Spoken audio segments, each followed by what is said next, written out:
Hi guys, welcome to my channel. आप लोगों का मेरे चैनल पर बहुत बहुत स्वागत है।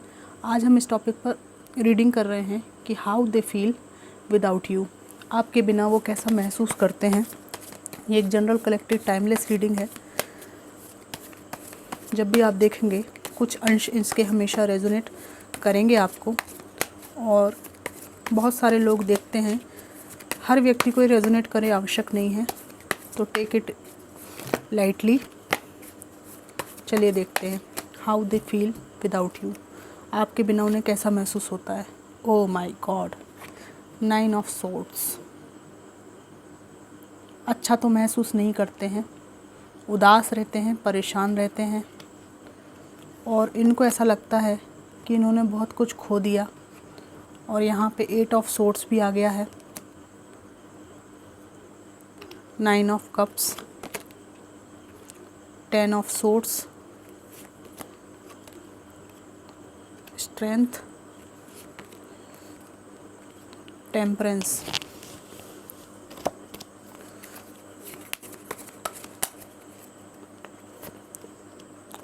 S of cups, page of cups और डेथ।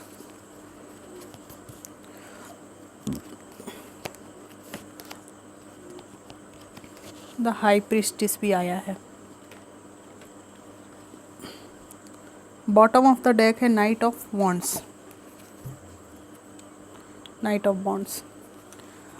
तो आपके बिना ये बहुत ज़्यादा उदास महसूस करते हैं। इनको ऐसा लगता है कि जब से आपसे अलग हुए हैं, इनके जीवन में कोई भी आशा की किरण इनको दिखाई नहीं देती। हालांकि हर व्यक्ति के जीवन में कोई ना कोई आशा की किरण होती है, और इनके पीछे भी मौजूद है। ये चिड़िया प्रकाश की ओर देख रही है, लेकिन इनको सब और अंधकार दिखाई दे रहा है। अगर ये कम एज ग्रुप में हैं, पढ़ाई लिखाई करने वाली उम्र में हैं, तो इनका किसी चीज़ में मन नहीं लगता, और एक उदासी इनको घेरे रहती है, निराशा सी इनको घेरे रहती है। यहाँ पर ये स्टक भी महसूस करते हैं। इनको समझ में नहीं आता कि लाइफ में क्या डिसीज़न इनको लेना चाहिए, क्या करना चाहिए। हमेशा खोए खोए रहना और एक बंधन में बंधन सा महसूस करना इनको हमेशा लगता है। यहाँ पर एक इग्नोरेंस वाली एनर्जी है। इनको इस बात की बहुत लगती है मन में कि इन्होंने इतनी आसानी से इतने अच्छे व्यक्ति को इग्नोर कर दिया।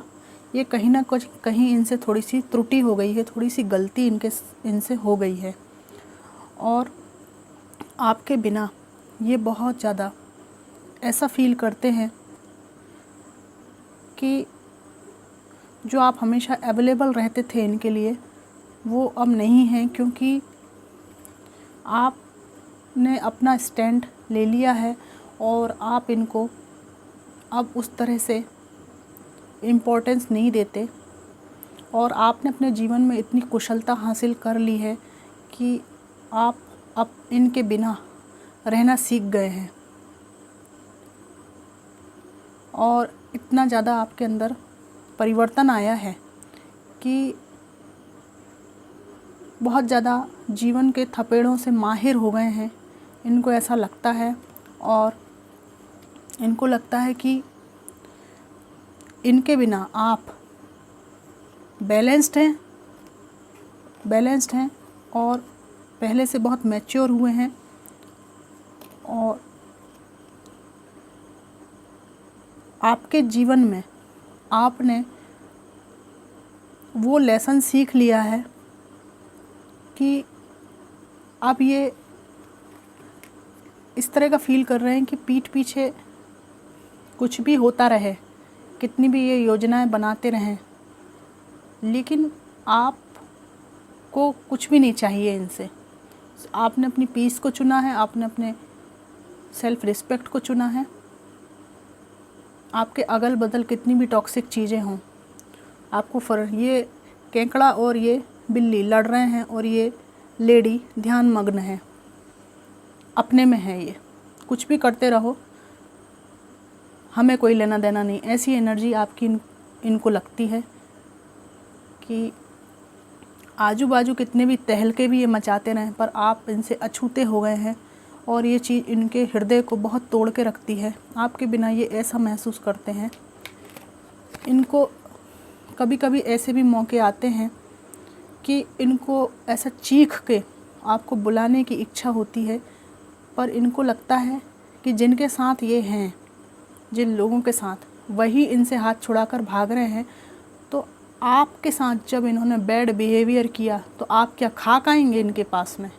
ऐसा कुछ इनको फील होता है आपके बिना। यहाँ पर आप इनको मिस्टीरियस भी लगते हैं। ये ऐसा सोचते हैं कि आपने अपने बारे में कुछ भी इनको बताना सब बंद कर दिया है। आप क्या कर रहे हैं इनको कुछ नहीं मालूम, लेकिन आप स्पिरिचुअली डिवाइन से कनेक्टेड हैं। इनको ऐसा फील होता है कि कोई ना कोई बात या कोई ना कोई ऐसा ऑरा आपके पास ज़रूर विकसित हुआ है, जिसकी वजह से आपको इनसे किसी भी तरह की जैसे हम बोलते ना, हिम्मत पाने के लिए इनके पास जाने के, इनके दरवाजे पे जाने की, इनके मोहताज होने की ज़रूरत नहीं है। कोई बात तो ज़रूर है, कोई ऑरा है ज़रूर जो आपको स्ट्रॉन्ग बनाए हुए है, और उस ऑरा ने और उस स्टेबिलिटी ने, उस माइंडसेट ने इनका स्थान ले लिया है आपको फुलफ़िल करने के लिए। पहले ये फुलफ़िल करते थे आपको, ऐसी आपको लगता होगा, लेकिन इनको आपने फ़ील करा दिया है कि आपकी जगह मैंने किसी को प्रतिस्थापित कर दिया है। आपके एब्सेंस में इनको लगता है कि ना जाने आप क्या कर रहे हैं, काश मैं दौड़कर भागकर आपकी ज़िंदगी में झांक कर देख सकूं, ऐसी इनकी फीलिंग है। और आपके एब्सेंस में भी ये बचकानी हरकतें अभी भी करते हैं। इमेच्योर पर्सन है ये, और ये प्यार से भर जाते हैं कभी कभी आपके बारे में सोच के, लेकिन इनको जब याद आता है कि रिश्ता तो ख़त्म हो चुका है, तो इनको बहुत मन ही मन में उलझन सी महसूस होती है। इनको समझ में नहीं आता कि क्या करें क्या नहीं करें। तब इनको सब कुछ अपनी लाइफ में स्टक लगता है, सब कुछ स्टक महसूस होता है और सब कुछ बिखरा बिखरा महसूस होता है। कुछ समझ में नहीं आता क्या करें। कहने का तात्पर्य यह है, यहाँ ऐसा दिखाई देता है कि जीवन में इनके कुछ भी स्टेबिलिटी नहीं है। और यहाँ पर आया है द हेरोफेंट आया है। आपके एब्सेंस में इनको ये भी फील होता है, हेरोफेंट का कार्ड आया है, कि कोई गुरु, कोई एल्डर सिस्टर या कोई बड़ा कोई ज़रूर आपको गाइड करता है, जिसकी वजह से, उनके गाइडेंस पर ध्यान देने की वजह से आप इनके रिश्ते से छूट पाए हैं और ज़िंदगी में मूव ऑन करने की तरफ बढ़ रहे हैं। आपके एब्सेंस में इनको लगता है कि आपके खुद के ऑरा में पॉजिटिविटी है, जिसने इनकी जगह पे बहुत स्ट्रॉन्ग स्थान ले लिया है, और एक व्यक्ति कोई बड़ा जिसके गाइडेंस में आप चल रहे हैं। और इन्हें ये भी लगता है कि काश जो परिवार था वो बना रह सकता, और अगर आपका परिवार इनके साथ नहीं था और ऐसा कुछ था, एंगेजमेंट वगैरह थी, तो ये याद करते हैं कि अगर वो रिश्ता पूर्ण हो जाता तो कितना अच्छा होता, हम लोग हंसी खुशी रहते। और परिवार बना हुआ था तो जो खुशी के पल थे इनको याद आते हैं, मन टूटता है, फिर ये डाउनफॉल होता है इनका। और यहाँ पर जजमेंट का कार्ड है। इनको आपके एब्सेंस में डिवाइन की तरफ से बहुत अच्छी तरह से कर्मा हिट कर रहा है, जो भी इन्होंने बिहेवियर किया उसके कारण। और इनको लगता है कि जो हो रहा है मेरी ही गलतियों का परिणाम है। इनके कुछ मैसेजेस निकालते हैं, आपके एब्सेंस में वो कैसा फील करते हैं। I am scared of rejection, rejection से डर लगता है। I can't stop thinking about you, सोचना बंद नहीं हो पाता है, आपके बारे में निरंतर सोचते हैं। Don't wait for me please. आपके जो ज़िंदगी का समय व्यर्थ चला गया, उसके कारण कुछ लोगों के लिए ज़रूर रेजोनेट करेगा कि आप में से कुछ लोगों के पर्सन पछताते भी हैं कि आपके जीवन का बहुमूल्य समय इन्होंने नष्ट कर दिया। तो ये कह रहे हैं कि अब मेरा इंतज़ार मत करो। Why can't I tell you the truth. मैंने तुमको सच क्यों नहीं बताया। कोई ऐसी बात है जो इन्होंने आपसे छुपा के रखी और हो सकता है ये बाद में आपको बात पता चली। I want out drama. आप लोग बहुत ड्रामा झेल कर आए हो, ऐसा लग रहा है। I am afraid to lose you, mix इनकी फीलिंग्स है। Why can't I move on from you. मैं तुमसे मूव ऑन क्यों नहीं कर पा रहा हूँ। I need to figure myself out. मुझे खुद को ही खोजने की ज़रूरत है। मतलब ये स्वयं को ही नहीं जानते और ऐसा प्रतीत होता है कि स्वयं को ही नहीं जानते और इन्होंने आपको अपने अनुसार ढालने की, अपने अनुसार अपने सिद्धांतों पर चलाने की भरसक प्रयत्न किया है।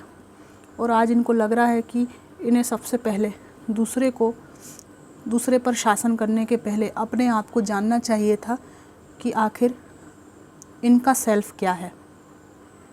तो फ्रेंड्स, ये सब बातें ये फील करते हैं आपके एब्सेंस में। रीडिंग कैसी लगी बताइएगा। Thanks for watching.